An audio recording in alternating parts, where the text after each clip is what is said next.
Po osvojenih naslovih ameriška, francoska in angleška jadrnica leta je Beneteau First 36, ki nastaja v slovenskem podjetju Seascape v Podpeči na Ljubljanskem barju, postala še evropska jadrnica leta 2023 in s tem tudi najbolj nagrajena jadrnica v industriji.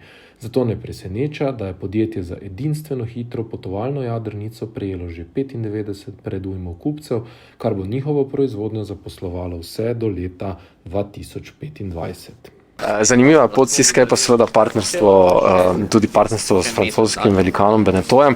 Zdaj ste v eni zanimivi fazi, lastniško Beneteu ni več vpleten, dejansko pa ste vi izvajalec in proizvajalec Firsta 36 za njih. Kako zdaj izgleda to partnerstvo? Se pravi, partnerstvo je še zmeraj zelo prepleteno. Beneteu še zmeraj je partner, samo manjšinski. In s tem imamo mi zadosti prostora, da lahko velike enih stvari ustvarjamo po svoje, se pravi, nismo ujeti v njihove procese ali pa normative. Imamo pa komplet support njihovega know-howa, njihove nabavne mreže, njihove prodajne mreže. Se pravi, tisto, kar smo od začetka iskali, neko idealno partnerstvo, ker pač oboji pripeljamo tisto na mizo, k čemer smo dobri.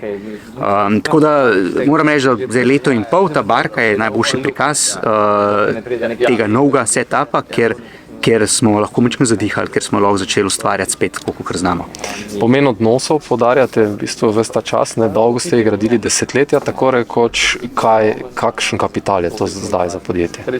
Jaz mislim, da to je temelj. Se pravi, denarja nimamo veliko dejanskega kapitala, ker je firma nastala iz praktično nič, imamo malo, imamo pa ogromno tega mehkega kapitala, se pravi partnerjev, od dizajnerjev do sodelavcev, do dobaviteljev, ki z nami delajo, se rekli, že desetletja in z njimi potem lahko stvari gradiš na en bistveno bolj drzen način, se pravi, upaš si iti globje v neke raziskave, upaš si globje v neke avanture in potem z malo sreče padajo ven taki produkti, kot je ta barka, ki upamo, da malo spremenijo industrijo na boljše. Radi rečete, da ste na nek način kot start-up, v kakšnem smislu?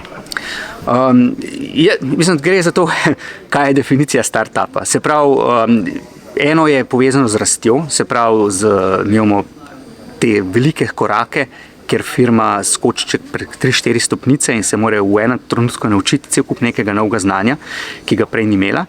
Tako da to je en del te start-upovske, kjer nam prav pride ta start-upovska mentaliteta, ki nismo še do zdaj izgubili.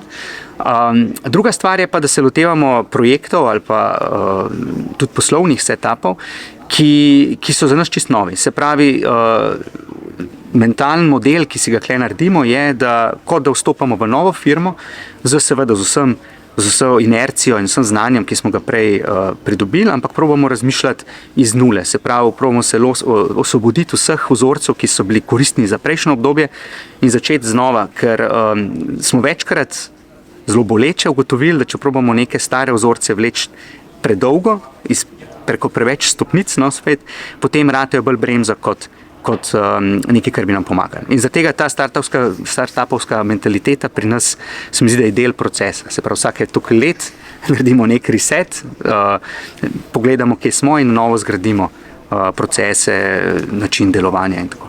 Super. Neko serijsko proizvodnjo zdaj prehajate v bistvu, ne?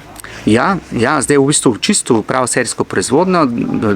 Ta jadrnica, pretočen čas te jadrnice okoli 2 meseca, ampak jih bomo delali v liniji, to pomeni, da na koncu računamo, da bojo čez kakšen mesec prihajale 3 na mesec skozi ta vrata, kar je za nas nekaj čisto novega, se pravi, ki je povezano z nabavno verigo, je povezano z razporejanjem dela, cel kup nekih novih znanj spet, ki do zdaj v neki ekipi mojstrov niso bila potrebna.